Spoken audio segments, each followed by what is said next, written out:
The Dick Morris Show. Entertaining and informative. On the Red Apple Podcast Network. What's the show? What show are we on, Dick? Tell me what the show is. Oh, my God. Welcome to the Dick Morris and Doug DePiro Show. It's sponsored by the Patriot Gold Group. And, Dick, real fast, the call-in number is 800-848-9222.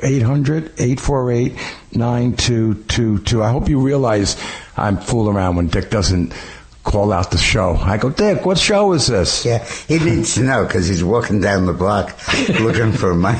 I want a raise. He told me I'll pay on the second floor. Yeah, right.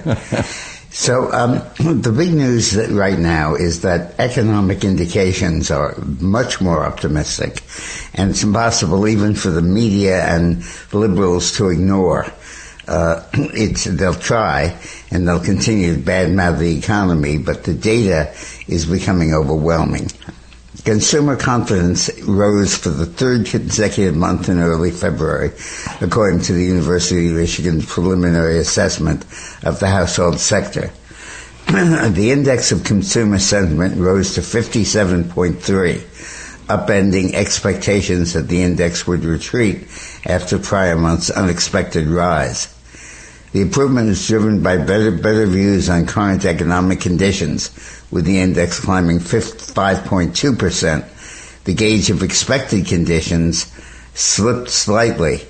This is the third, which is good because it was inflation.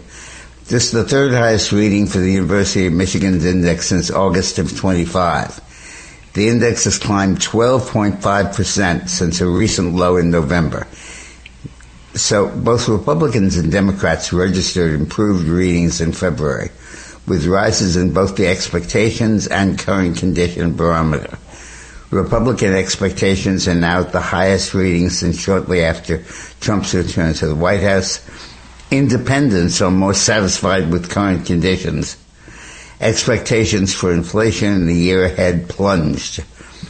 The expected rate of inflation over next year fell 3.5%, the lowest it's been since January of last year. So you can look at all the polling you want, but consumer expectations, which is a survey involving tens of thousands of households, is really the key thing to watch. The fact is the U.S. added more jobs than expected during January, the government reported Wednesday, and a development that should ease fears about lackluster hiring. Payrolls rose by 130,000, far exceeding a consensus Wall Street forecast of only about 55,000. Trump said, "Great jobs numbers, greater than expected." He put it in caps on his social media. Well, you know, Dick, independent is the most important thing you just said here, that the independents, because those are the guys we need for the midterms. And the other thing is the media doesn't talk about this. Yeah, but Trump told me that, and I told him, listen, sir, you're the president. He said this was last week. I said, don't worry about it. You're more important than all the media put together. When you give a positive economic report, the country listens to you, especially since your credibility is so high over so many months. Yeah, but what about the people that are listening to only the liberal news? Eventually they will. Eventually comes. It's almost like osmosis. Well, you flood the zone, you pound the zone. Right. And there are so many points of coverage, maybe 10, 15 each day, and they can't all be negative. And the media ultimately faces an insuperable task in making a good economy look bad.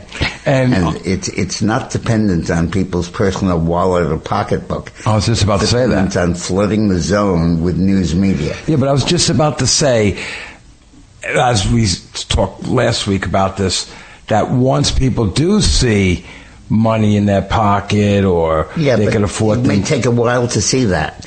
And the point is that you look at consumer confidence, you look at the data on inflation, and that's what really counts. Eventually, the world will catch up to it. And Trump is disheartened by that, and he should not be. He's flooding the zone with good economic news, and that is having a huge impact on American opinion. Now, this week was a gigantic change in federal regulatory policy. And it drew minimal headlines, but it was one of the most important things that's happening in the first Trump year. Trump repealed the rule, or the finding, that said that climate change was a health threat to human beings. Unless you're outside in New York last week when it was below 2 degrees. By climate change, Doug, they mean global warming. I know. Freezing to death. And the fact is that by repealing the finding that climate change is endangering human health, Trump cut out the groundwork out from under almost every federal climate regulation there is. Right. Because it was all predicated on the administrative finding that climate change was bad for people. It was bad for human health.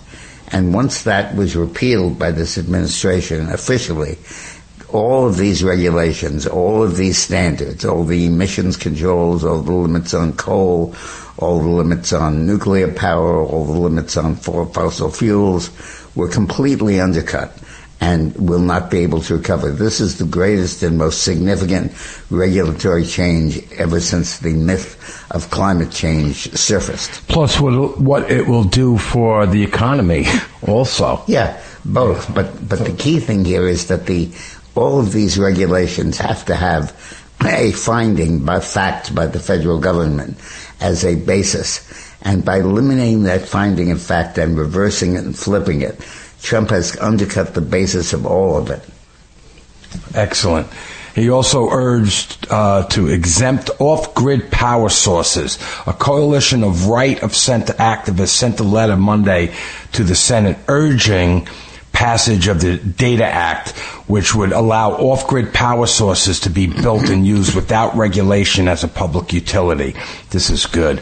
Led by the Competitive Enterprise Institute, the group stressed the growing demand for electricity from AI data centers and others.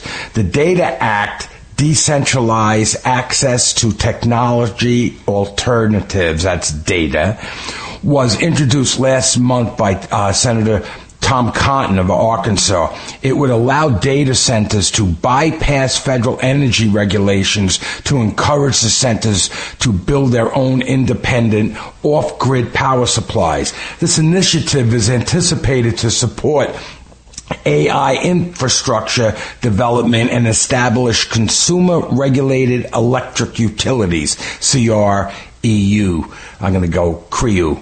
Electricity demand from artificial intelligence data centers and other sources is rising at a rapid rate. It takes a lot of juice for that AI stuff. At the same time, power plant retirements and renewable energy mandates in the states are pushing the grid to the brink. The letter said, the existing electrical grid will continue to struggle to meet this burdening demand unless we allow new options for electricity intensive businesses to produce the power they need. It said off-grid power systems are one viable solution. They're basically saying BYO, build your own. That's right. Bring your own. That's right. You want to flood the system with demand for power that AI has. Then you better build Fine, it. You build it. Now we'll figure out who can build it for you. Grid. Right. And this is a very important step because it really means that AI is no longer going to drive up utility bills. Flash news, and this is kind of like, what was that movie you said about Back to the Future? Oh, that was great. Yeah, we're living in a world now that is increasingly Back to the Future. Right. Because what Trump is doing is changing the economy in such a way that it looks like it did in the 60s and the 50s. The federal government employment is the lowest now since 1966. That's amazing. The economy reports that federal employment is now lower than at any time since 1966. Wow. 1966. Keep draining the swamp, Mr. President. That's 60 years till now. And we'll report on this later in the show, but the homicide rate, the murder rate, is now at its lowest since 1900. Welcome to the days of Wyatt Earp and John Dillinger and Al Murder Capone in Chicago Inc. We're past all of that. we now have less murder than we had since 1900. Since they started recording it. Yeah, and the real thing is we're deporting the murderers. That's it. So we have less murder. And the media is not playing that the murder rate and the crime rate is lowering, partially because of increased enforcement, partially because of the National Guard, but mainly because we're throwing the murderers the hell out of the country. And they're leaving with a couple $1,000s in their pocket. Now, the sentiment is also growing for indexing capital gains to spur home ownership sales. You're sitting there with a house, and the government says the house is worth $100,000, but the market says you could sell it for $200,000. What increasingly the cap gains is based on the 200, and what we need to do is to index it. So as the cost of living increases and the cost of a home increases, home affordability becomes possible. In the Wall Street Journal, index relating capital indexing of homes for capital gains purposes incentivizes baby boomers to sell their homes.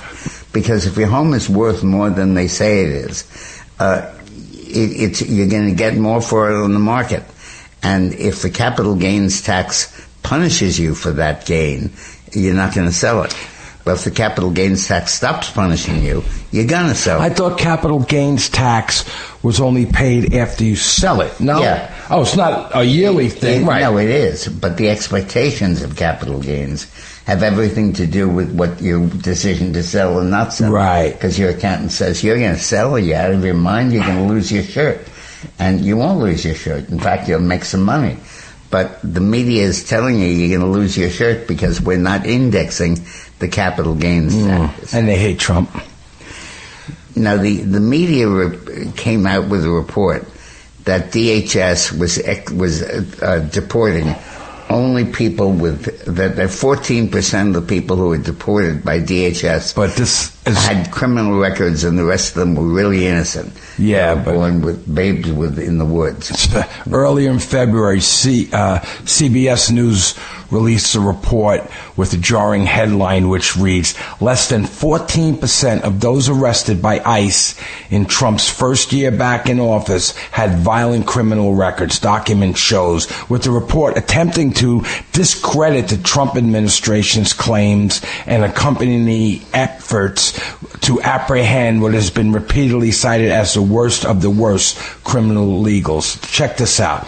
CBS News reporting on the cited data, the outlet only points to offenses like homicide, robbery, kidnapping, sexual assault, and assault as being under umbrella term of violent offenses, touted when attempting to undermine the efforts of the current administration. Homeland Security Assistant Secretary Tricia McLaughlin took to social media to address the reporting of CBS. Drug trafficking, distribution of child pornography, burglary, fraud, DUI, embezzlement, solicitation of a minor, and human smuggling are all categories as non-violent crimes. That's the problem. So that wasn't counted.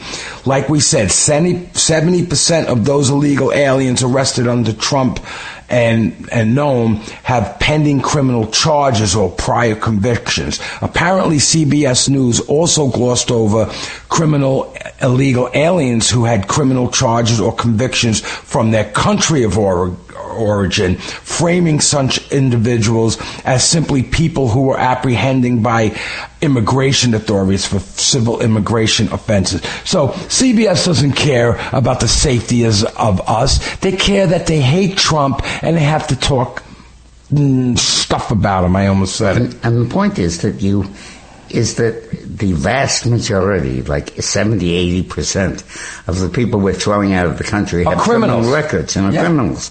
And they're trying to prove that they're not by excluding entire categories of crime and saying they're not criminals. Well, you know why? Because they're talking to their useful idiots. They're talking to the people that are just morons. And when we come back, the most important implication is as deportations increase, crime decreases. As deportations increase, crime decreases because there are fewer people in the country who are criminals. Right. When we get back. The Dick Morris Show on the Red Apple Podcast Network.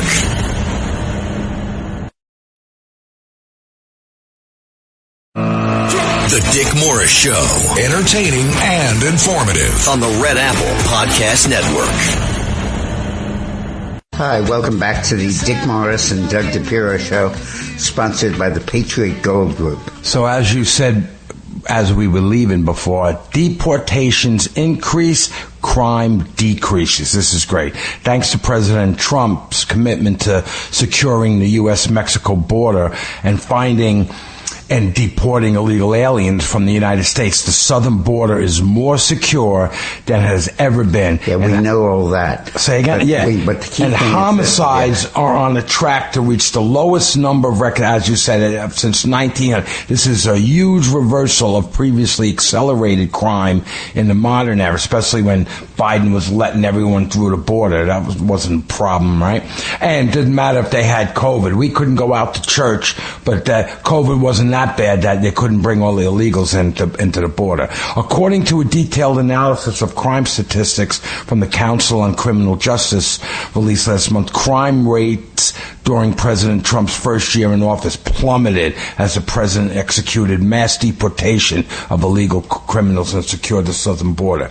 The report shows a staggering reversal of crime across multiple categories, with massive double-digit declines in the rates of homicides, gun assaults, robberies, and carjackings in 25, compared to the same number in 2024. According to the report, the rate of homicide was 21% lower in 2025 compared to 2024.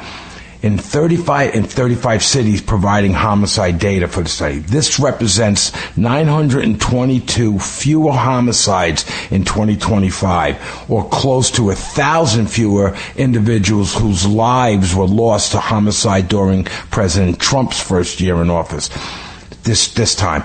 In total, crime fell across 11 of the 13 marked criminal categories compared to 2024, and 9 of the categories fell by 10% or more. Crime fell by 9% for aggravated assault and 2% for domestic violence, according to the data. The largest decline in crime occurred for robberies, which fell by 23%, and carjackings, which fell by a staggering 43%. You deport the criminals, you'll have less crime. Yeah. Duh. One category, drug crimes, increased by 7%, and sexual assault remained even. We're going to do away with that, too. Don't worry about it. The report concludes that based on estimated for crime across all jurisdiction sizes, expected to be completed by the end of this year. Everybody's watching crime shows, and they're all talking about crime, and they're all talking about this detective or that detective, or this cop or that cop, Chicago fire. And, Book 'em, Dano. Yeah, all kinds of stuff. And that has very little to do with it. The fact of the matter is you're thrown out of the country, you don't get crime in the country. And he's got ICE going into cities and taking care of people. Now people, the illegals are saying, whoa, what are we doing? This is not that much different from the signs at the election that said, if you're illegal and you vote, you're going to get thrown out, you're going to get deported, you're going to get tracked. Right. It's the same type of, is it a scare tactic? But it's real. It's not a bluff. That's the one thing. Trump does not bluff. Yeah. When he says something, the other countries or people don't say, bull, that's bull, I can still do it. I'm not going to get caught. People go, uh-oh, this guy's going to come after us. He's going to make sure they get us. Okay, now, California, this is ridiculous. California pushes EV mandates as the rest of us pull back. And I got to say, the impact. Well, I'll read this, and then I have my little comment. While Washington has pulled back on electric vehicle mandates and emission enforcement, California is moving in the opposite direction, and the nation's largest automakers are paying close attention. This week, executives from Detroit 3 are sitting down with regulators from the California Air Resource Board, reopening a conversation that has become increasingly consequential for the future of the U.S. auto industry and your vehicle choices. The meetings come at a pivotal moment. Congress has revoked California's long-standing authority to set its own vehicle emission standards. Federal fuel economy rules have been weakened, and financial penalties for missing emissions targets have been eliminated. Yet, California is signaling it has no intention of slowing its pursuit of zero emissions transportation. So here's what I was going to say. The impact of building the electric car and emissions and what it spews out, to build the batteries, to mine the minerals for the batteries, to build them, the whole thing is, this I heard years ago, so I have to research it again, is almost more emissions go out into that air than the car if it had gasoline spewing out the back to build it. And instead, the state of California is preparing to launch a $200 million EV incentive program designed to offset the cut of a federal EV tax credit and keep pressure on automakers to electrify their fleets. For the Detroit automakers, the calculus is complex. Federal relief has eased near-term compliance costs, but California remains the single largest automotive market in the country and a regulatory bellwether. Ignoring Sacramento has never been a viable long-term strategy, regardless of which party controls Washington. California Air Resource Board Lauren Sanchez made that clear in a recent interview, stating that the state is accelerating its work on zero-emission vehicles while attempting to manage what she describes as a transition that accounts for environmental goals, workforce stability, and industrial realities. California's authority to lead our emissions policy goes back decades. The Federal Clean Air Act of 1970 gave the state unique permission to get waivers so that it could make stricter policies. Other states were then permitted to follow California, and a bunch of states have no standards. They just say whatever Sacramento decides is okay with us. That authority now has been curtailed. Using the Congressional Review Act, lawmakers rescinded California's Advanced Clean Air 2 waiver, which would require the phase-out of new gasoline-powered vehicles by 2035. Congress also revoked waivers governing zero emissions, heavy-duty trucks, and stricter nitrogen oxide limits on diesel engines. At the same time, the administration moved to halt the collection of penalties for automakers that failed to meet federal tailpipe standards. For automakers, the immediate financial implications are significant. General Motors has said the rollback of federal emission rules can save the company as much as $750 million after they lost over $7 billion last quarter. Those savings matter in an industry facing high interest rates, slowing EV demand, and rising production costs. Yeah, so this is all part of Newsom thinking he's already been elected president and saying that California is going to go its own way, and the hell with what the rest of the country wants. The hell with what the consumers want. The hell with the fact that you can't sell these damn things, even when you give a total tax credit, even when you reward people for having it.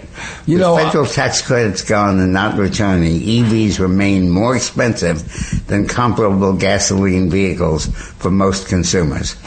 And I think, as I said earlier, the emissions coming from building them and the impact to the earth, mining these minerals they need for the batteries, is worse than the gasoline car for now.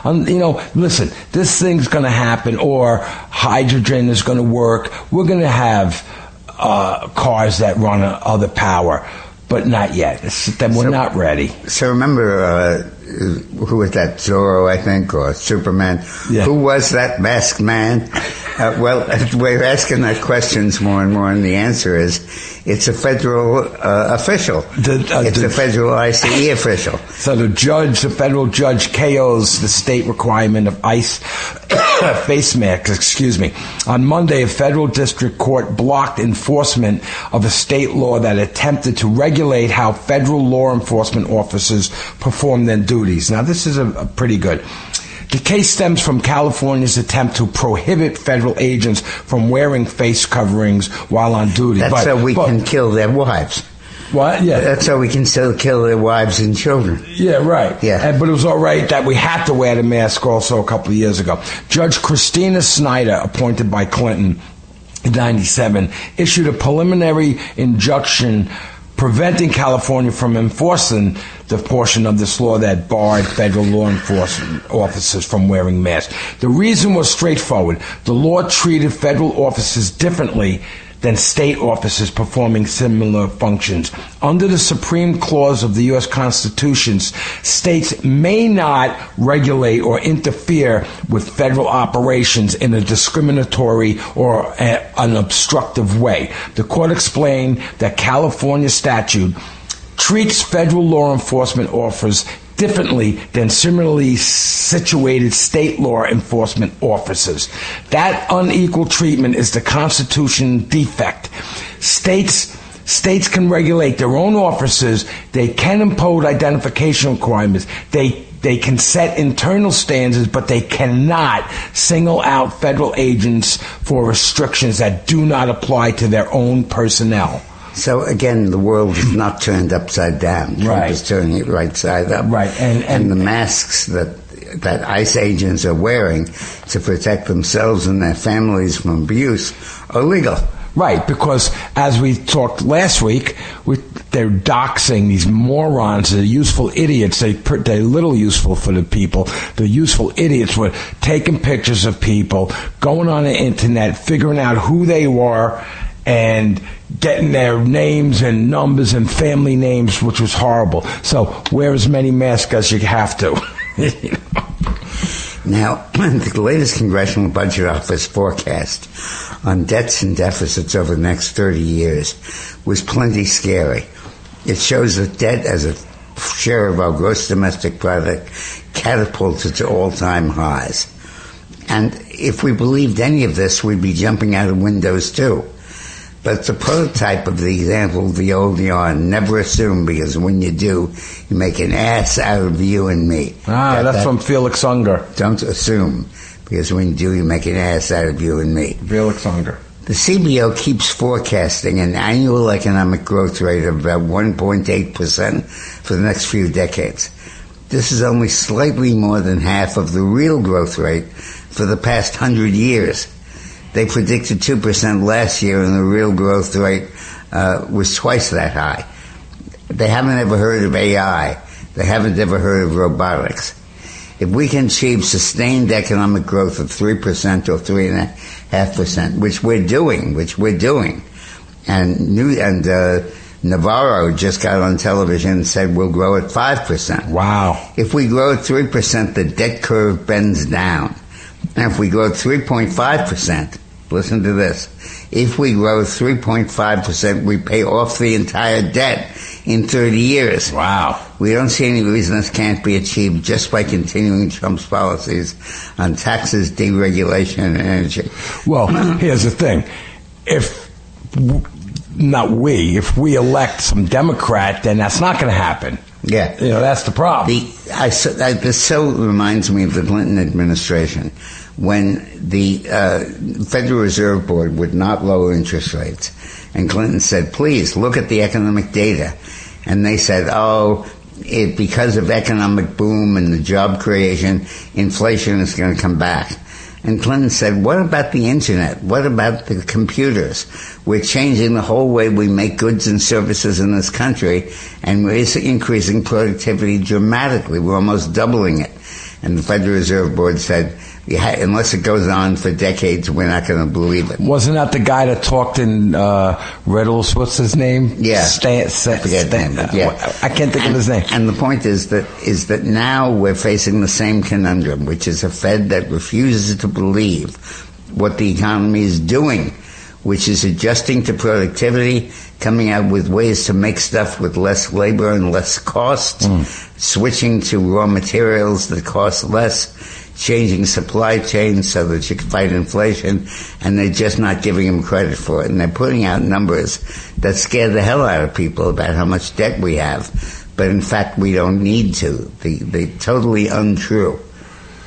So how do we get that message out? Once again, this is the same thing. It's the same answer I gave you earlier. Just ultimately, keep it coming. If you pound the zone, people get the point. And that's what we're doing. We're pounding the zone.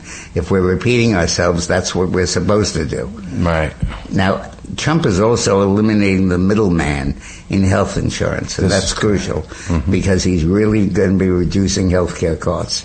Now, this is something where you can't be sure it's happening until it happens, and the skepticism is well-deserved.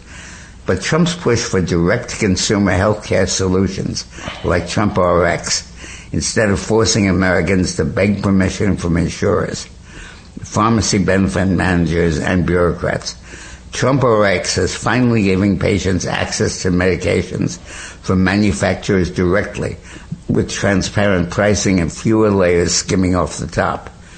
It's easy to understand and long overdue.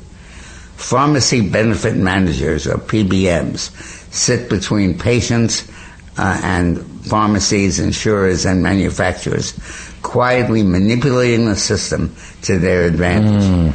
Their business model rewards higher list prices, bigger rebates, and more complexity. Patients lose.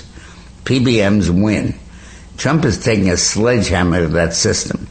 He just signed legislation cracking down on PBM payment schemes by preventing their compensation being tied to drug list prices. This is something we talked about on the show a year ago, and now it's happening. This matters because when PBMs profit from higher list prices, they steer insurance plans toward expensive drugs, even when cheaper, equally available options exist. By severing that link, Trump is attacking the perverse incentives that have driven up prices for Americans. Under Trump's leadership, the Federal Trade Commission is refocused on protecting consumers instead of appeasing corporate gatekeepers. And is moving aggressively to rein in the PBM abuses that distort competition and inflate costs. And anyway, once again, as we talked about this last week, this is almost like a credit card type of thing where you could only pay your doctor or your pharmacy with this money, correct? That's what he's doing. In other words, it's not going through the insurance company, where the insurance company is paying the pharmacy. Paying it directly to the people. Right, directly to the people, which goes directly to... So now, these demonstrations in Iran that damn near toppled the government didn't just happen on their own. Oh, this is fantastic. The Trump administration smuggled roughly 6,000 Starlink terminals into Iran. Remember Starlink when he sent it down to North Carolina, maybe? I forget where he sent it. Elon Musk. Yeah, Elon Musk. So he sent 6,000 Starlink terminals into Iran after the regime's crackdown on protests last month, the Wall Street Journal reported. The covert effort, according to the journal, was aimed at keeping Iranian dissidents online after Tehran responded to nationwide demonstrations by killing thousands of protesters and severely restricting internet connectivity. Right, if they don't know what's going on, they don't know what's going on. U.S. officials told the newspaper the deliveries represent the first time Washington has directly sent Starlink terminals into Iran, a high-risk move in a country where owning the devices is illegal and can result in years of prison. The report underscores President Donald Trump's strategy of confronting hostile regimes not only through military strength and sanctions, but also by empowering citizens living under authoritarian rule. The journal said the State Department purchased nearly 7,000 Starlink terminals, so there's 1,000 left to give away, in recent months, with most acquired in January and then smuggled approximately 6,000 of them in Iran. The purchase reportedly came after senior Trump administration appointees redirected funding from other internet freedom programs to buy these satellites. I love this guy. He's so awesome. Hey, we got to go, but tell me that's not great. This guy is unbelievable. He's like, frig them, I'll show them. That's what he said. When we get back. The Dick Morris Show on the Red Apple Podcast Network.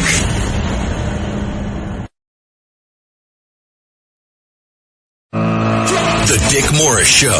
Entertaining and informative. On the Red Apple Podcast Network. Welcome back to the Dick Morris and Doug DePiro Show, sponsored by the Patriot Gold Group that increasingly every week includes Roxana Clark with her On the Rocks segment. On the Rocks. And, we talk about how the media doesn't get out there and Trump derangement. So, On the Rocks. Hi, Roxana Maria. Hey, Roxana. Hi, guys. It's On the What's Rocks. up, Rock? Let me say a quick thing. Roxana Maria, 5 foot nothing, 102 pounds. Nice. All right, go on, Mark. Oh, my goodness. Okay. Well, I start with my quote. So, good afternoon, everyone. You don't have to wait for a rattlesnake to bite you to know it's dangerous. FDR quoted in 1941 to prepare the American public for potential war. Circumstances may be different. However, the potential war, I believe, has already begun in our own country. Yes, the First Amendment protects freedom of speech and peaceable assembly. However, somehow,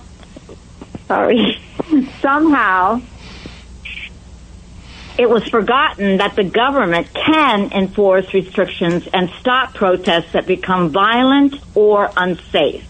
In my opinion, these situations against ICE have surpassed any rights of peaceful assembly. And so here we are.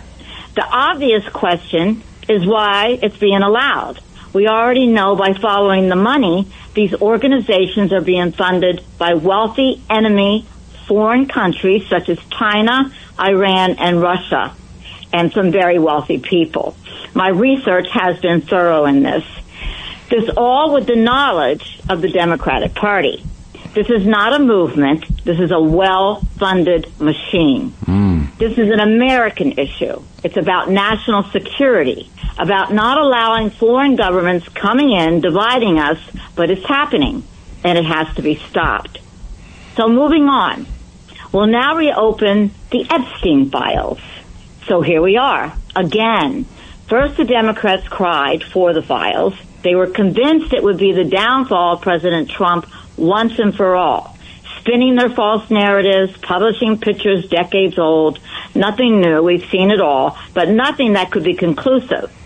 20 years ago, Trump banned Epstein from Mar-a-Lago, then alerted the Palm Beach police chief about his immoral, evil behavior with his young staff members. We haven't heard that from the media, have we? Nor about the young employee reporting Epstein having pressured her for sex, or the teenage daughter of a member of Mar-a-Lago being harassed. I bring this up for the obvious, other than Trump removing Epstein from his property and from his life decades ago. Besides being sordid, vile, and damaging of many lives, it's another example of the radical left peddling falsehoods, whether it's in the media or the minds affected by their propaganda created. Deranged Trump syndrome, which cannot allow any infiltration of Trump being moral at all on any level. Only the usual racist, sexist, Nazi narratives are allowed. Interesting that when you hear these narratives, they seem to have lost their momentum. At least to me they have. Even to their own party. Becoming just a negative lack of originality. A stagnant context. President Trump gave them what they wanted, but through thousands of documents, still nothing. Not the one name they had been hoping for. President Donald J. Trump. John Adams in 1759, and this is going to go back to all of these paid riots and horror shows in these cities, quoted, "Mercy to the guilty is cruelty to the innocent." And so here we are. May God bless the innocent, and blessings to all. That was you great. See that? Thank you, Roxana. You see, that was a problem we never had in the Clinton administration. Allegations of sex growing old. We had a president who kept manufacturing them. He kept them young. Living them. Yeah, but she's so right. She's so right. Absolutely. And I love having her on the show. And mercy for the criminal is what for the victim is horrible. It's unbelievable. So that was great, Rock. Thank you so much. So thank you guys for having me. You're so great. Thank you for coming on. So we've heard all about reparations on race, and a conservative watchdog group has filed a lawsuit against the Illinois city that recently announced plans to pay out reparations to black residents. The Reparations Committee of Evanston, Illinois announced last week that it was moving forward with a plan to pay out sizable reparations to black residents. In total, $1.1 million would be doled out, amounting to $25,000 payments to 44 individuals who are descendants of people that were claiming they experienced housing discrimination in Evanston between 1919 and 1969. Judicial Watch officially filed a complaint. There's a right way and a wrong way to do them, they said. So reparations are to repair, and we've provided in this country reparations in the past when somebody's been wrong to the government. But the reparations program that you're seeing around the country are being talked about aren't that. They're just giving money, usually to black residents, solely on the basis of race. And Judicial Watch sues said that the Equal Protection Clause is the government can't discriminate against citizens based on their race or gender or national origin. The government shouldn't pick winners or losers based on characteristics that completely separate from whether or not somebody is harmed or not. It's just problematic, they said. Okay. It's just when we problematic. Come back, Trump is striking back in ways that you don't even know about. But Doug and I have had a lot of exposure to. The idea, he is calling a summit of Latin American leaders to discuss how to stop China from taking over the hemisphere. When we get back. The Dick Morris Show on the Red Apple Podcast Network.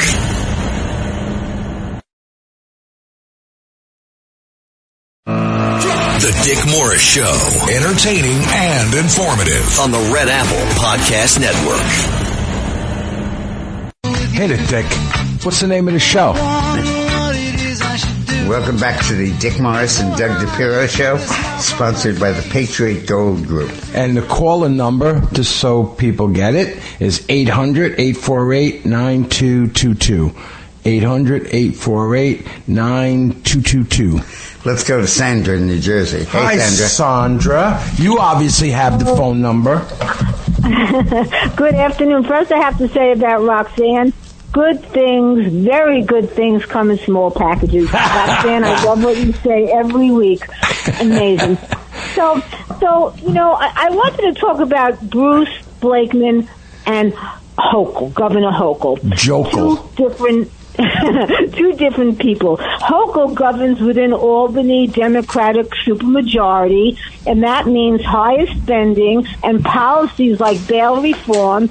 And Bruce Blakeman has positioned himself as a check on Albany, where he has held the line in Nassau County with his taxes. Amazing. He never raised one tax, prioritizing public safety and pushing back on state mandates. I really want people to know that they need to do a little research, because when I listen to the radio and I hear that Hochul is leading in the polls, this is very, very sad. People need to do their research on Bruce Blakeman. I spoke to Miranda Devine the other day. You know what she said about him?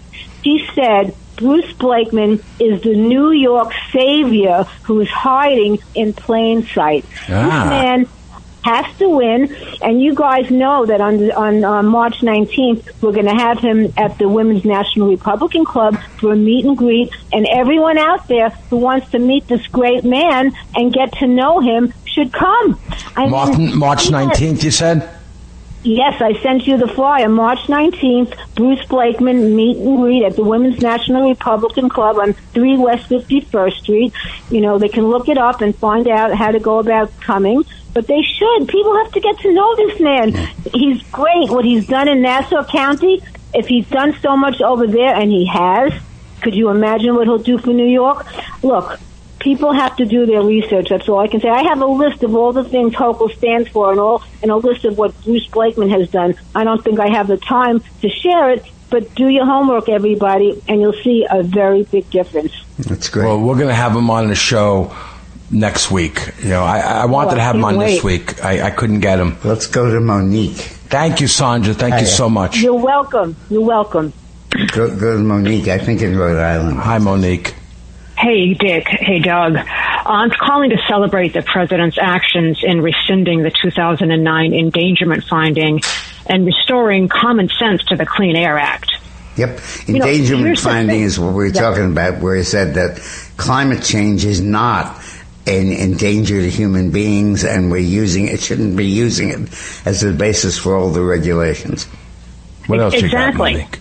You know, we had achieved clean air. It was an amazing achievement. And just as we did, a small group of radicals changed the definition of clean air in such a way that reliable, abundant, cheap energy sources were effectively outlawed. So I'm really pleased with the president's actions in this matter. Thanks for calling attention to that, Monique. What they did was they said carbon dioxide that we exhale every second of every day is a pollutant. And we previously said the pollution was things like sulfur dioxide, particulate emissions, and they said no, also include carbon dioxide. And they did that without legislation, without Congress's approval, and they based all kinds of regulations on it.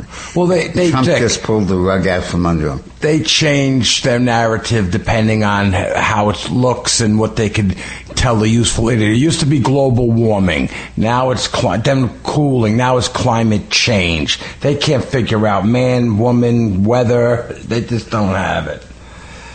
Now, Donald Trump... Thank you, Monique. Appreciate it. Great call. President Trump has invited Argentina's Javier Milei and other allied regional heads of state, presidents, to a summit on March 7th to discuss stopping China's encroachments in the region. And Doug and I are probably going to be there because a lot of the leaders who he elected are campaigns that we ran. In addition to Milei, he said Trump will also invite Paraguay's President Santiago Peña, nice guy, Bolivia's Rodrigo Paz, El Salvador's Bukele, Ecuador's Noboa, and Honduras's recently inaugurated President Nasser Asfora, which Doug and I helped elect. And we went to his inauguration, which is great. To join him on the March 7th event, all of which are governments with friendly ties to the U.S. The summit's objective is to break Xi Jinping's control to control natural resources, food production, and major trade routes in Latin America. From this perspective, the White House will attempt with its Latin American allies to block all contracts favorable to China that involve increasing its reserve of critical minerals, strengthening its food security, and facilitating military intelligence capabilities, and developing infrastructure that facilitates international trade. All of that's going to be restricted, and Trump is leading the subcontinent, in talking about how.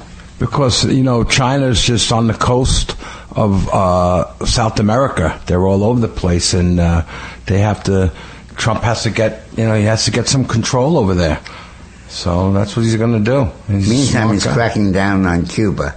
And Mexico, China, and Russia are providing kind words, but no oil, to help Cuba. We'll do that when we get back. When we get back, we'll get to that. Thank you so much. The Dick Morris Show on the Red Apple Podcast Network.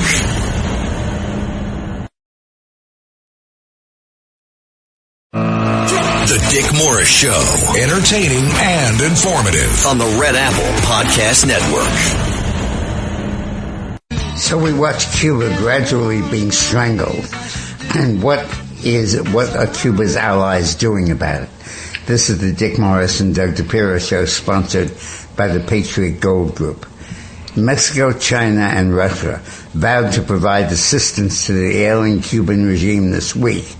But words of love, soft and tender, were not designed, won't win a girl's heart anymore. And none offered to provide the oil that the ailing communists desperately seek. For decades, the Castro-communist regime has relied on oil shipments mainly from Venezuela and Mexico to keep the country's barely functioning infrastructure running and help offset the humanitarian crisis 67 years of communism has caused. The Cuban regime unexpectedly had its supply of Venezuelan oil cut off on January 3rd, with Maduro in the clink in the United States. The U.S. took over control of Venezuela's oil exports and is working at selling oil in a national profit, with the administration of acting President Delcy Rodriguez. That's a woman, correct? Yep. Mm-hmm. Although the suspension of oil supply to Cuba effectively turned Mexico into its new top supplier in January, the country suspended a late January oil shipment to Cuba from Mexico and has not publicly said when it's going to start it again. So we're starving Cuba to death. Now, what's going to happen over the next month is the humanitarian communist regime people at the UN are going to say, oh no, this is a humane crisis. You can't do this to the Cuban people. This is a humanitarian crisis. They desperately need oil. They desperately need food. Let it in, and they can try and break the blockade. They should have said that with Castro. You can't do this to your people. Yeah, exactly. That's what they should have said. But they're going to come in the next couple of weeks, and they're going to say, oh, my God, you got to let aid into the country, just like the Oil for Food program that Saddam Hussein presided over. Well, I'd love to see Marco go down there and be their president. I know you said no way, but I don't know. Trump has got the cojones. He can do it. You know what I mean? Now, there was huge fireworks at a hearing in Congress when Attorney General Pam Bondi appeared, hearing on the Epstein situation. Among the Democrats who she attacked were Jamie Ruskin, Maryland 8, and Jerry Nadler, who just announced his retirement. It was Nadler who Bondi called out several times for his outrageous theatrics and accused him of allotting his 4-minute question time to filibuster. The plan she averted was that the clock would run out on her before she had time to reply to the questioning. The AG shared the fact that the Trump administration is overseeing a rallying Wall Street in the wake of its economic policies, which reached a record in recent days, and used the opportunity to needle Raskin for his alleged insider trading. Here's what Bondi may be referring to. According to a NASDAQ report, in May of 2025 alone, Raskin, a congressman from Maryland, made $1.4 million via stock trades. Really? His net worth is $6.4 million. Remember that he makes only about $174,000 in Congress. Next, Bondi whipped California's Ted Lieu soundly over the slew of failures he and his fellow Democrats have wrought on citizens there, including dangerous sanctuary policies that let criminal aliens terrorize everyday Americans at will. And in the meantime, welcome back to the days of Marshall Dillon and Wyatt Earp, and also go back further and go to Sam Dillinger and Bonnie and Clyde. The lowest homicide rate, is that what we're talking about again? The Major Cities Chiefs Association released its year-end crime report showing a sharp, we talked about this, we're going to talk about it again, it's that important, showing a sharp drop in violence across the country, bolstering the idea that the nation is experiencing a steep recession in killings and muggings after crime exploded during the COVID-19 pandemic. The MCCA, which surveyed 67 of the country's largest police departments, show homicides fell 19%, rapes fell 9%, robberies 20%, and aggravated assaults 10% from 24 to 25.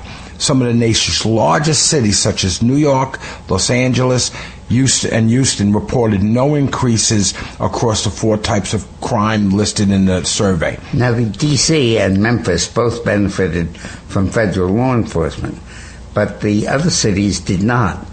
The White House celebrated the findings in a press release and took the opportunity to bash Democrats amid improving crime numbers.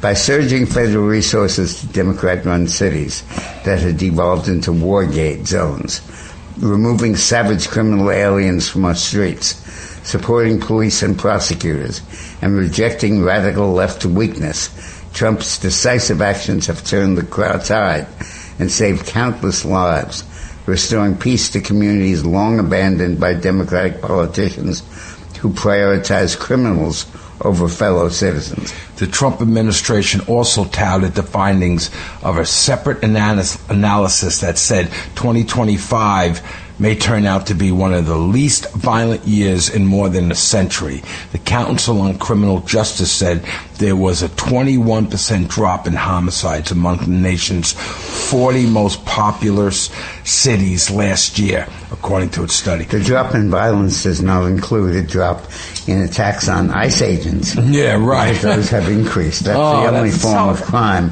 that's gone up.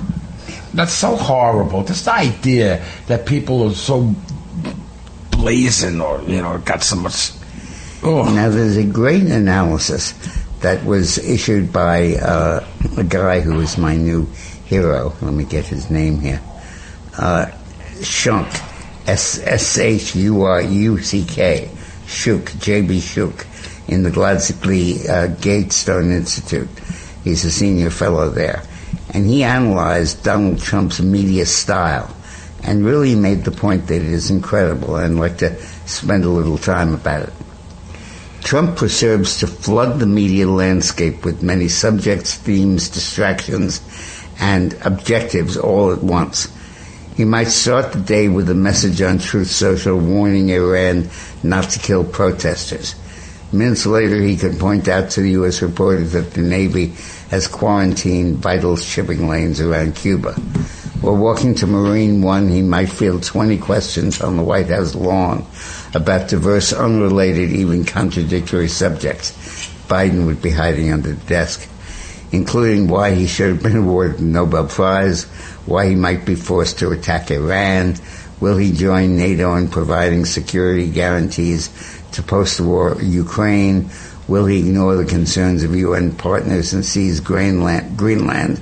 Like a skilled juggler, impressing his audience with how many lit Molotov cocktails, revving chainsaws, and live grenades he can keep in the air all at once.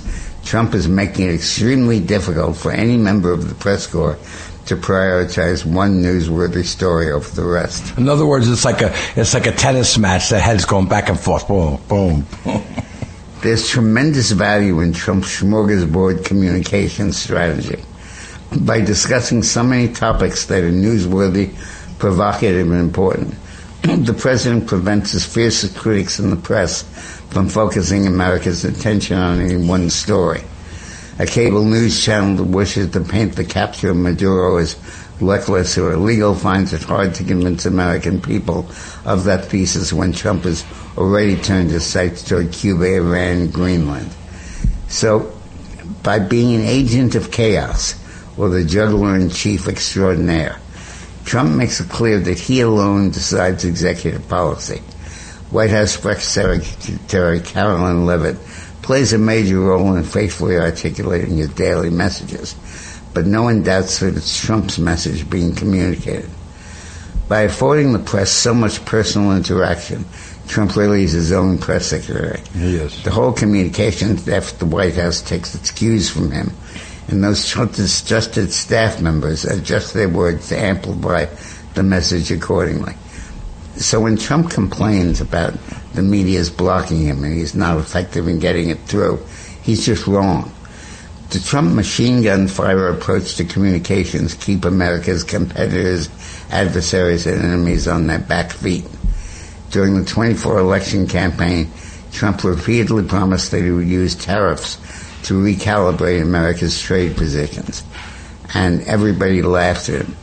And in November 2025, when Trump said to the German delegation to the UN General Assembly, they all laughed when Trump suggested that they would regret being so dependent on Russian energy.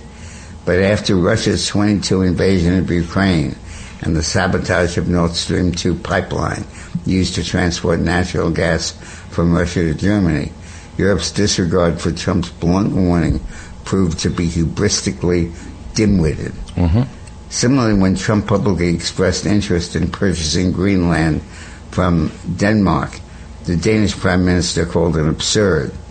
Well, nobody doubts the seriousness of Trump's words today. Late last spring, Trump repeatedly warned Iran's leaders to negotiate faithfully with the United States concerning the operation of its key nuclear enrichment facilities. While Iran dismissed Trump's warnings as bluster, the American commander-in-chief sent stealth bombers into Iran and dropped bunker-busting bombs on Iran's most important nuclear facilities just a few days into the summer. Oops.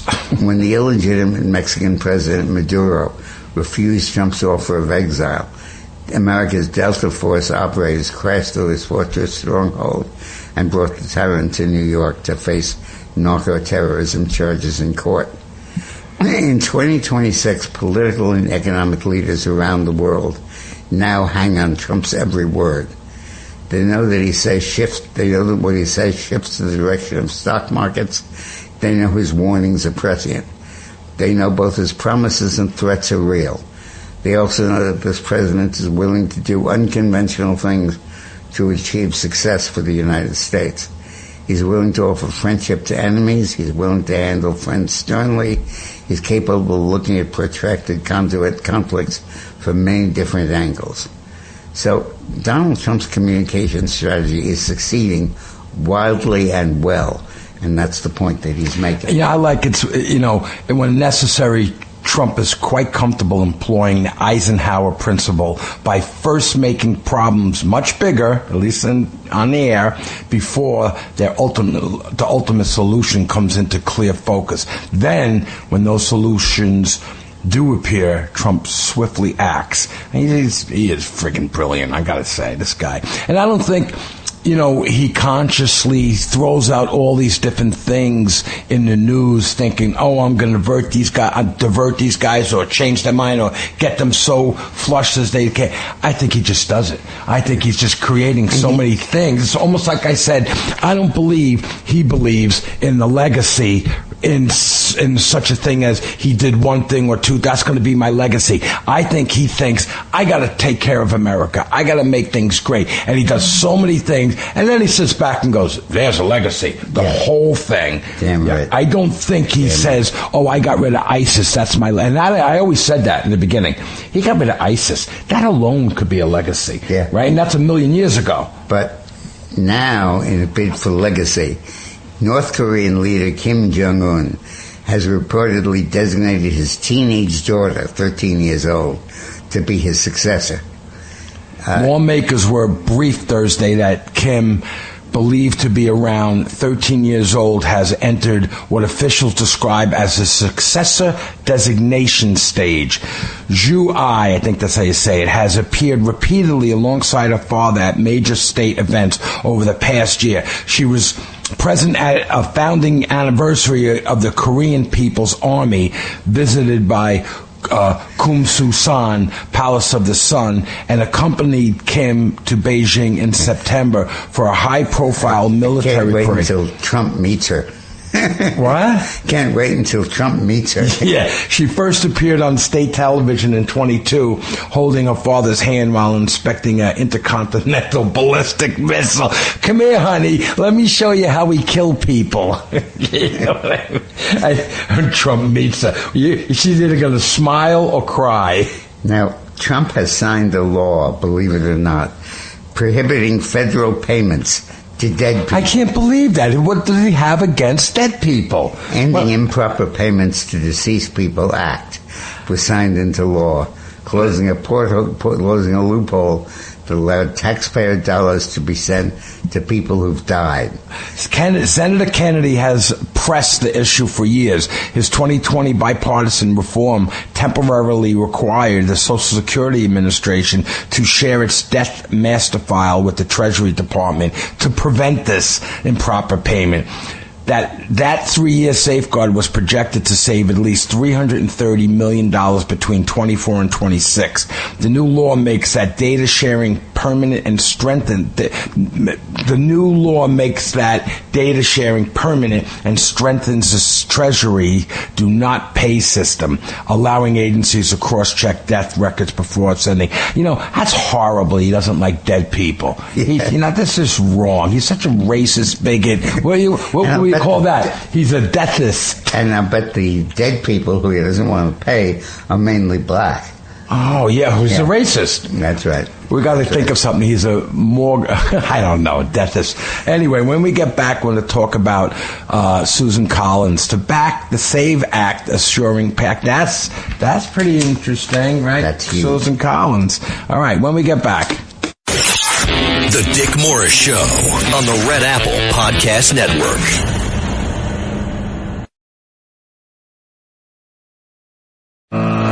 The Dick Morris Show. Entertaining and informative. On the Red Apple Podcast Network. Welcome back to the Dick Morris and Doug DePiro Show, sponsored by the Patriot Coal Group. Yay, hooray, eureka. Susan Collins, the allegedly Republican senator from Maine. Yeah, from Maine. Allegedly a Republican. Has officially announced her support for the SAVE Act, broken the deadlock. With VP Vance prepared to break a tie if necessary, supporters of the SAVE Act now say they have the numbers needed to pass the bill in the filibuster, marking a potential point in the GOP's long-running effort to implement nationwide voter ID and proof of citizenship requirements in federal elections. What's going on is that the SAVE Act simply says that you got to present in-person photo ID in order to vote, and you have to present proof of citizenship. Oh, I can't believe that. And naturally, the Democrats were filibustering it, stopping it, and they were sustaining the filibuster because they had 51 votes, because they were able to do that. Now, Collins has broken that thing, and she's moved toward nuking the so-called zombie filibuster and restoring an old rule calling a standing filibuster. So now if you're going to filibuster, you have to stand up and talk, which you used to have to do. You can't just sit in your seat and go to sleep and say there's a filibuster going on. So the Senate is now prepared to bring the SAVE Act to the floor without the modern abuse-ridden 60-vote blockade. So at long last, we're going to require photo ID in all 50 states to vote, and we're going to require proof that you're a citizen in order to vote. Thank God. I can't believe you have to be a citizen to vote in the United States. Again, the other day I see a news program and one of those liberal morons, and the women and the guys, they're all talking and we're talking to a Republican guy. And they said, it's so racist. And the guy goes, why? To prove you're an American citizen? Well, these people don't have access. Really? You don't have access? You go to buy spray paint. You got to show a license or ID. Everywhere you go, you need an ID. Everything you do. Now, the world is turning back correctly. The Senate is moving to criminalize sanctuary cities. The U.S.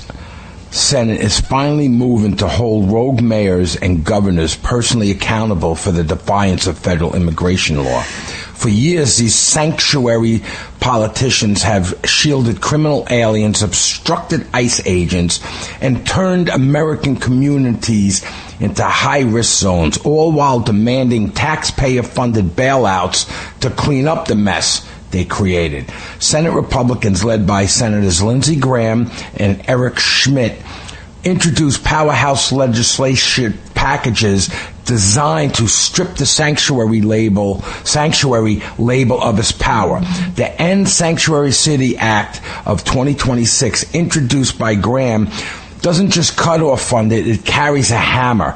Under the proposed legislation, state and local officials who willfully obstruct federal immigration enforcement or refuse to comply with DHS detainer requests could face up to 5 years behind bars for officials who impede, inhibit, or stymie federal agents, stripping the qualified immunity that has protected these politicians from lawsuits filed by victims of crimes committed by illegal aliens. Now that's important. After a sanctuary city or a judge lets somebody out that should be in jail or deported, he kills someone or hurts someone, that judge should get in trouble. That sanctuary city should get in trouble. Yeah. That's basically what this basically is the Law Enforcement Act.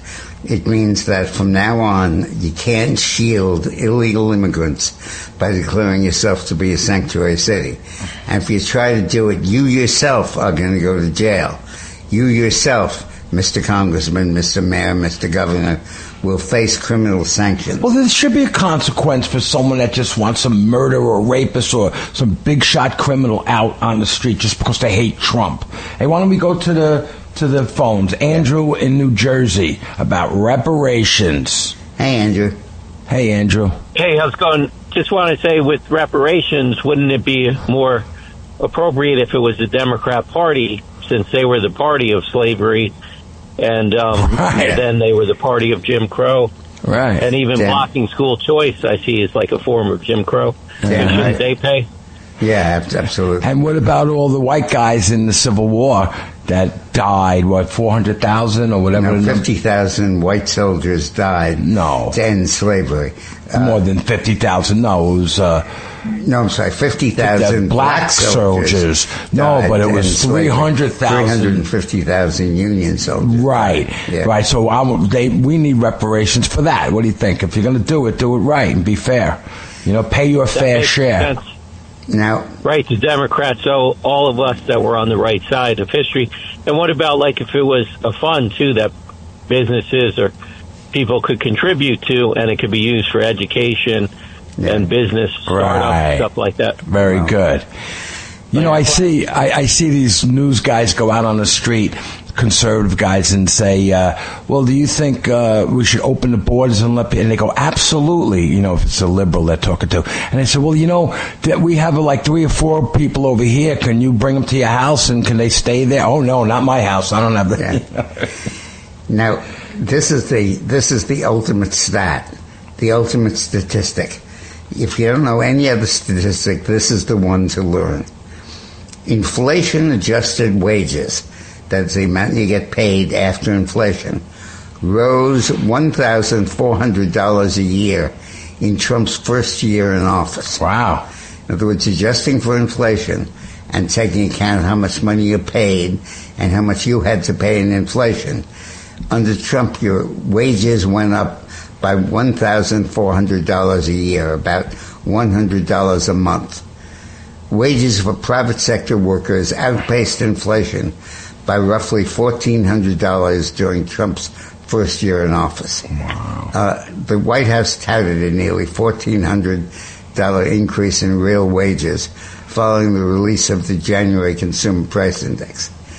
Today's inflation-beating CPI, Congressional Consumer Price Index report, proves that President Trump has defeated Biden's inflation. Overall inflation fell and real wages grew by $1,400 in Trump's first year.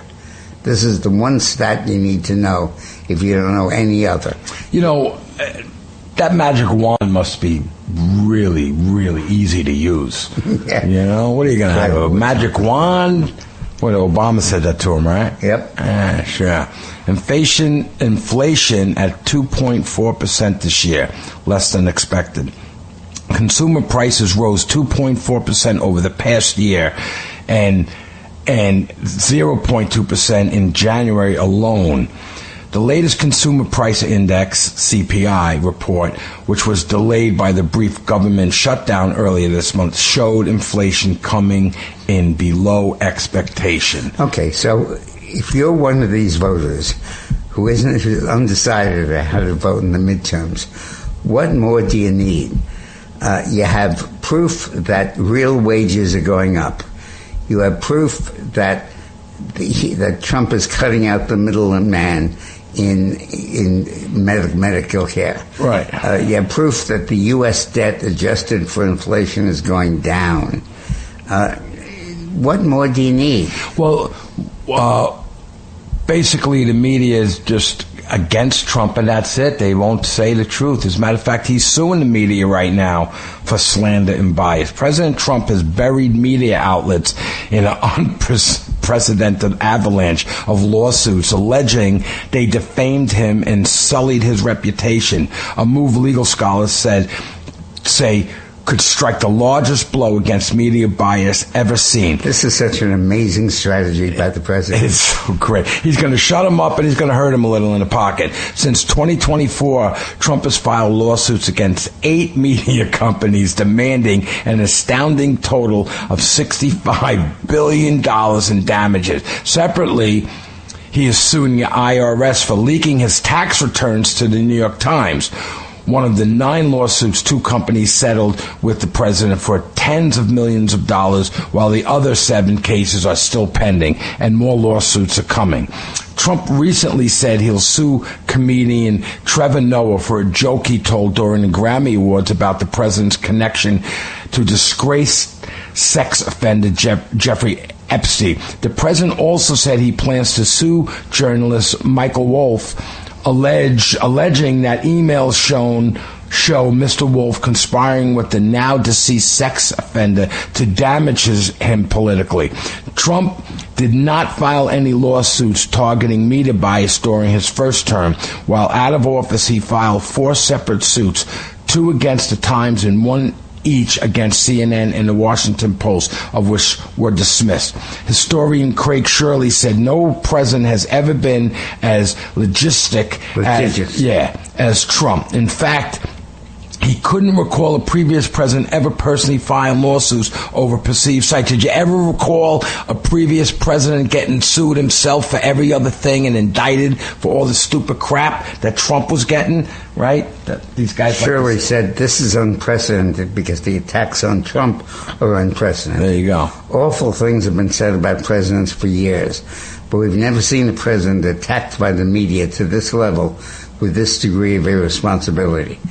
Legal experts said Trump's lawsuits have the potential to put the media on a major course correction to improve accuracy. These are not Hail Marys.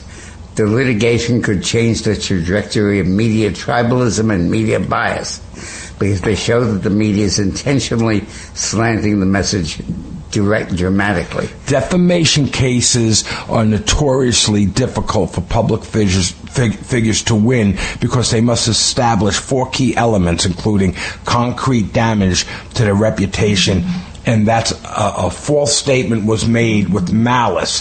Mr. Trustee said the courts have set an impossible standard for public figures to win in defamation and libel cases, but the evidence gathered in Mr. Trump's lawsuits could make it easier to win future cases. I think what President Trump is doing is kind of chipping away at the notion of how severe the evidence has to show the malice to be, he said. So I think that a lot of these cases, the risk to the media outlet is not just for Trump to meet standards and win a trial, but that the discovery process would be embarrassing. That's the key. And that's basically what he's doing. Enough is enough with all of this stuff. And the media's going to, at one point, he's got to win a couple of these cases. Because then the media... He already got ABC to pay $10 million. Yeah, and what's his name? Remember when we met Stephanopoulos in the lobby? Slopanopoulos. And he was absolutely depressed. And we saw him in the lobby of Trump Tower. Did he say hello to you? I forget. Did he say hello to you, Dick? And he said, you don't seem very cheerful today. And it turned out... You said that to him, and he said it to you. And it turned out that ABC had to pay $10 million because of what he said on the air. Oh, you said, Dick Moore, that's right. Dick Moore said, you don't look very cheerful, but we didn't know at that point about the money going. Yeah. He probably had a check for Trump, and he was handing it to him. That's right. But that's the thing. If the media starts to get, feel it in their wallet, they're going to slow it down a little bit, all of this bull crapola. So, press freedom groups condemn the lawsuit as a threat to the First Amendment rights of news outlets. They say the lawsuits are part of a broader assault on the media by Mr. Trump that includes denying access to certain outlets, using regulatory agencies to penalize news agencies. And they're absolutely right. Trump has finally hit on his strategy of lawsuits that will force an end to the media bias. Incredible, incredibly effective. He's so brilliant. He had to do something, and lawyers probably were telling him, I'm not going to be able to sue these people, or it's not going to happen. You're a public figure. And he probably said, too bad. I'm going to go for it anyway, even if I could just embarrass him. Absolutely. And he won a couple. He settled more, and he's going to settle more. When you sue a media outlet for $1 billion, you're suing to cut off their lifeblood. And they could be broke, and they'll desperately try to fight you. That's so awesome. And they're going to be embarrassed by all the disclosure and all of that business. Good for them. Now, Trump has a new tactic in dealing with the Democrats on ICE. In fact, put that the other way. Democrats have a new tactic in dealing with Trump over ICE. What they're saying is that you can't just go in and bust somebody for being here illegally. You can't just prove that they're here illegally. You need a warrant signed by a U.S. federal judge authorizing that deportation. And if that happens, we're not going to be able to deport anybody. We're going to be tied up in court for years and years. And the Democrats have decided to hit on that strategy as a way of winning their deportation case. But isn't there legality already with ICE? Yeah, with there is. agents? But what they're going to do is make you find a district court judge, wake him up in the middle of the night, get him to sign an order, and then win the appeals on that order. So it's a device to use the bureaucracy to halt the deportation. At least slow it down quite a bit. And I don't think it's going to work, but it's a big deal that the Democrats are using that, and they're investing in that as their strategy. Wow, that's unbelievable. We could take a call, but we've got to take a break very soon. Maybe let's take a break, and then we'll get some calls on the way back. The Dick Morris Show on the Red Apple Podcast Network.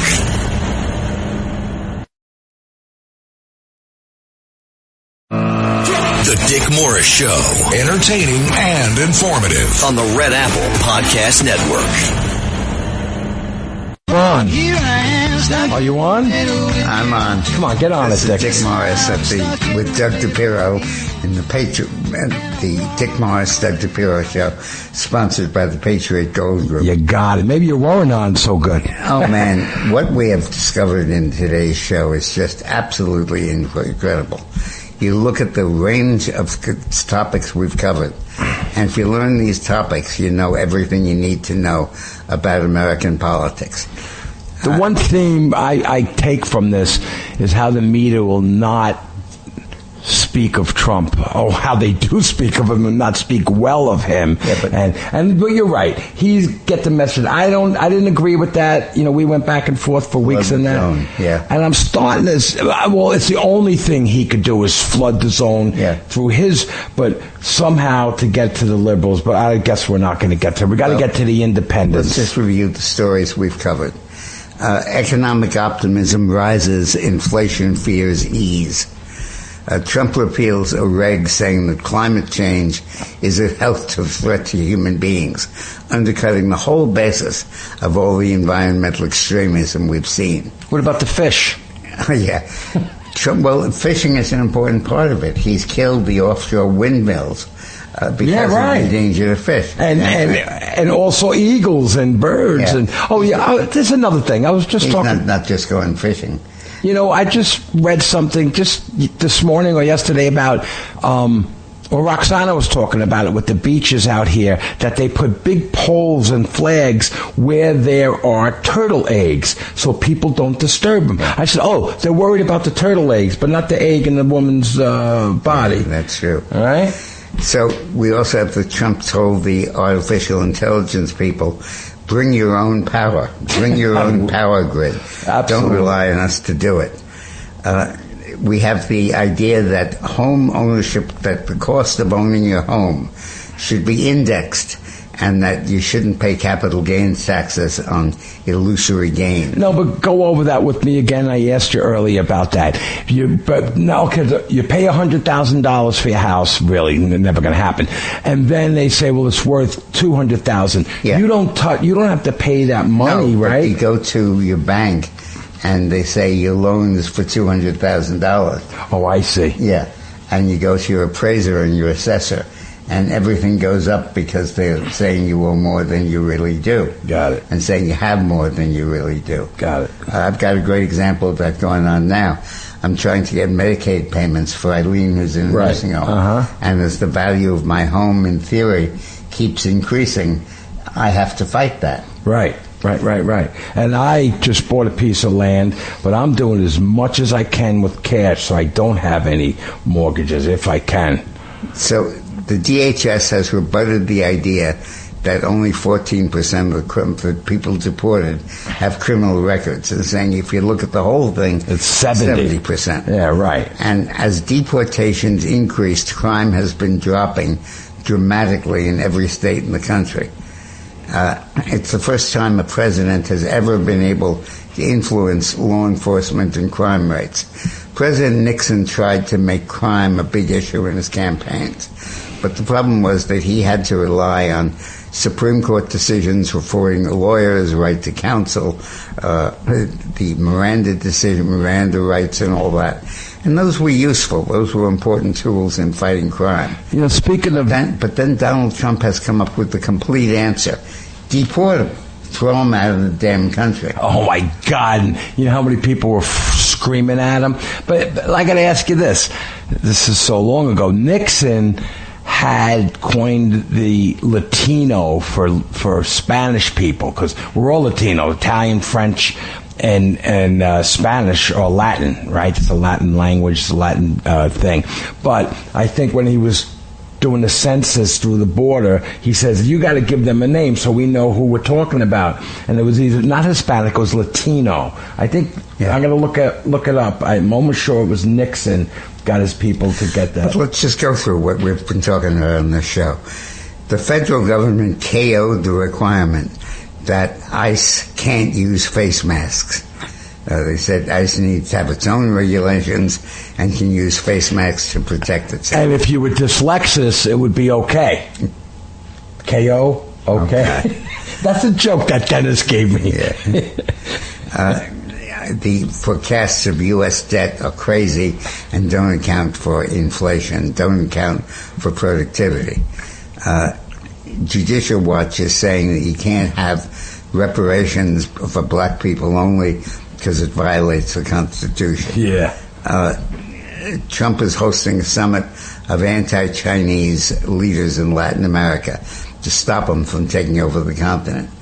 Cuba's allies are offering words soft and tender, but no oil to Cuba, and Cuba is going to fall really soon.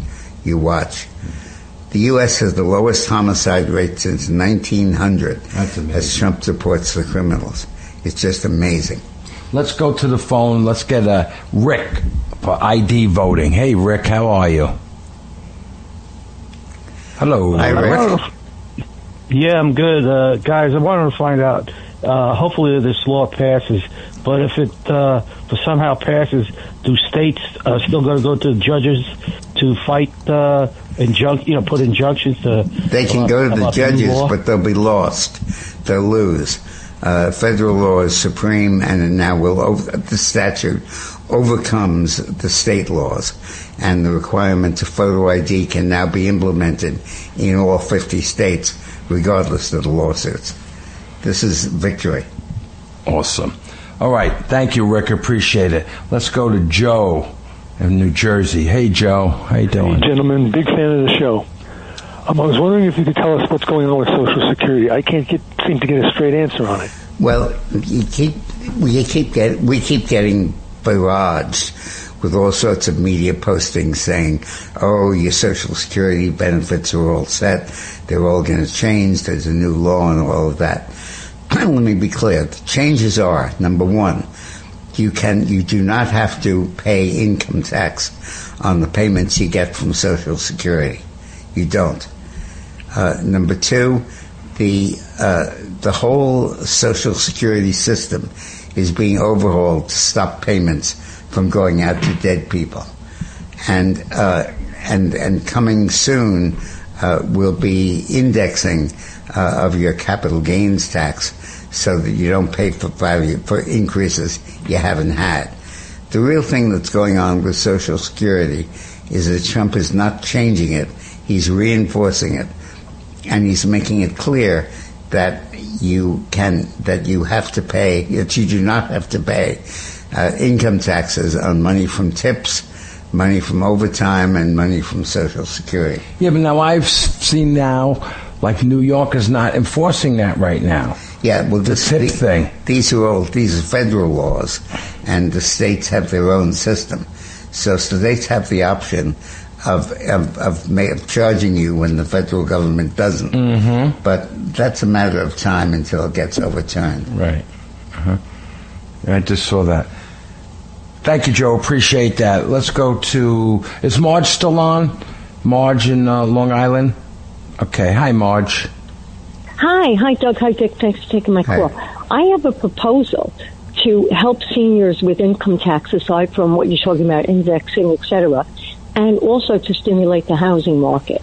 Now, I know, Dick, you were involved in 1997 under President Clinton with the Taxpayer Relief Act, the exclusion of the 2 out of 5 years holding the property as your residence, the 250, 500 exclusion. Still, in 29 years has not increased. We get that. That's right. And of course, that's draconian to seniors. Now, I have a scenario. Seniors, let's say they have children out of state. They leave their residential property, let's say New York, to go to Cali. Then what happens? They either have to rent it or just leave it there. So they go to sell. They finally say, okay, I'm going with my kids. Guess what? 5 years, now they have to wait another 2 before they can get the exclusion. Is that fair? Right. No, it's not.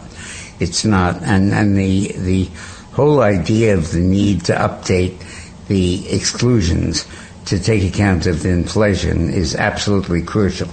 What Biden did was he let inflation go like crazy.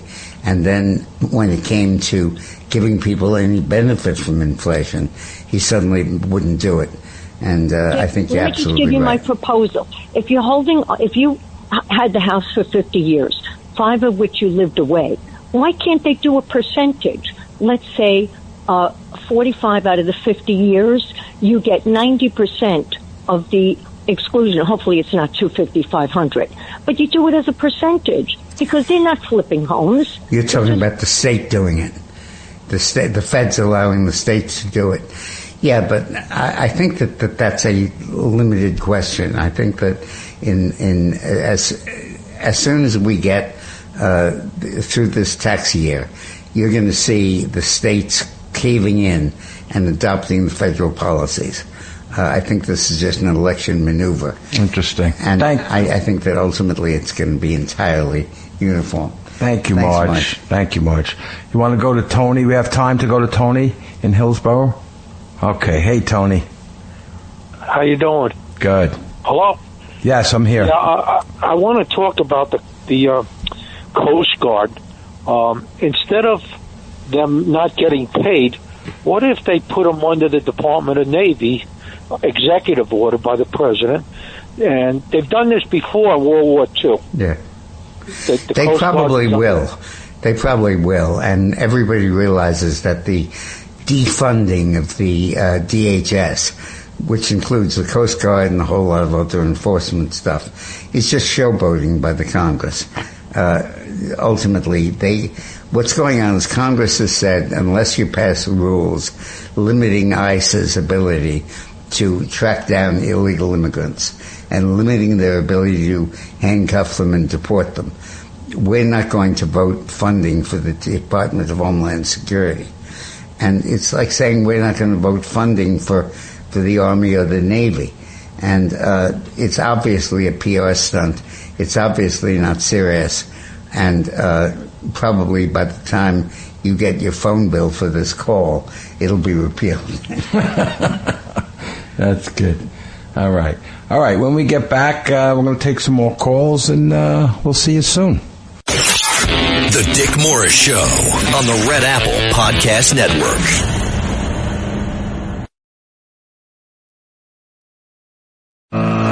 The Dick Morris Show.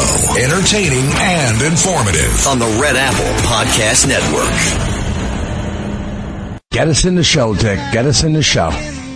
Welcome back to the Dick Morris and Doug DePiro Show, sponsored by the Patriot Gold Group. The forgotten nuclear tech that could power AI, laser defenses, large-scale space travel, and an era of dirt-cheap electricity, all without non-proliferation risk, if we let it. And I'm referring here to the new panacea. The world is running headlong into an energy wall, not because we're running out of oil and gas, and we certainly are not, but because our ambitions are beginning to overtake our grid. AI and data centers' power demand is expected to explode this decade, and by 2030, the government estimates the U.S. will use more electricity for data processing and by 2030, the U.S. will use more energy for data processing than for steel, cement, aluminum, chemicals, all energy-intensive manufacturing combined. Just the idea of that, to think about it, when steel and all manufacturing and what it takes, the energy it takes, and thinking about like a computer's going to take more energy than building like homes and industries, and it's hard to believe that. It's unbelievable. We need to, yes, we're going to need shale, LNG, and very serious build-out of uranium nuclear power just to stay even. But there's another card we buried half a century ago, thorium. Forbes once called it the biggest energy breakthrough since fire. So why don't we have it? In 1960, at Oak Ridge National Lab, the U.S. built and ran a thorium-powered reactor, the molten salt reactor experiment. It reached criticality on June 1st, 1965, and operated at 8 milliwatts thermal and logged more than 11,000 hours of critical operation. Thorium is several times more abundant than uranium. Widely distributed and often tested as treated as waste in rare earth mining. It absorbs neutrons and breeds uranium-233, a superb reactor fuel. What it can't do is explode. Thorium means nuclear power without nuclear proliferation. It gets even better. We'll come back to that. The engineers at Oak Ridge weren't guessing. They saw a path to commercial molten salt breeder reactors that could multiply fuel resources by orders of magnitude, drastically reduce waste, and operate with passive safety, the sort of walk-away safe design that now pretends to be invented in the 2010s. Then Washington killed it. Some today claim that Ronald Reagan killed advanced nukes. That's false. The damage was done by Jimmy Carter. By the mid-1970s, U.S. nuclear establishment had made its choice: light water using uranium. These were big, familiar to the Navy, and they produced plutonium as a byproduct. Thorium, by contrast, produced uranium-233, which is extremely difficult to turn into a weapon. But in Washington's Cold War logic, that was a bug, not a feature. Then in 1977, Carter announced that the U.S. would indefinitely defer commercial reprocessing and recycling of spent nuclear fuel. The theory was that reprocessing would increase the enrichment level of waste, creating proliferation risk. Carter's team never explained how every other U.S. nuclear facility could be secured, but a single reprocessing plant could not. Carter wasn't aiming at thorium per se. He was trying to freeze entire nuclear ecosystems in place. So in the name of non-proliferation, Washington locked us into a light water uranium reactors that produce more long-lived waste, deepen dependence on enrichment, and make us more, not less, reliant on energy security measures. This was the Carter nuclear legacy. Larger bureaucracy over innovation, fear over engineering, security theater over real non-proliferation. So why dig up this lost tech now? It's a proliferation game changer. The single best case for thorium reactors is exporting nuclear power to countries we don't want anywhere near bomb-grade material. It shrinks the waste problem. It increases supply, greatly increases supply, and the rest of the world isn't waiting for Washington. With AI, EVs, and the Golden Dome, we're going to need vastly increased electricity, and the cost of thorium as an alternative to uranium absolutely is crucial, and it's a source we need to explore. We'll be talking a lot more about thorium later, and I'll explain it. And also, because we're getting out of here in a minute, we're going to try to get Blakeman on next week, and that's going to be important. He's running for governor. And I had a great joke to tell, and now it's too late. I don't have enough time. My timing will be off, the whole thing. Blakeman can win. Blakeman can beat Hochul. Bruce, yeah, he's going to win. Well, I'm going to try to get him next week. Yeah. So, well, we will. He's a nice guy. I like him. All right. Thank you so much. It's an honor, Dick Morris. Thank you, Roxana Maria. You did a great job on that. And I didn't get to tell my joke. What am I going to do? Bye-bye. Oh, bye-bye. Bye-bye. No, bye-bye. Thanks for listening to The Dick Morris Show. You can hear The Dick Morris Show Sundays at noon. If you like the podcast, share it with your friends and listen anytime at WABCRadio.com and download the WABC Radio app. Hit that subscribe button on all major podcast platforms. Plus, follow WABC on social on Instagram, TikTok, Facebook, and X. See you next time for a new episode so you never have to wonder. What the heck is going on here?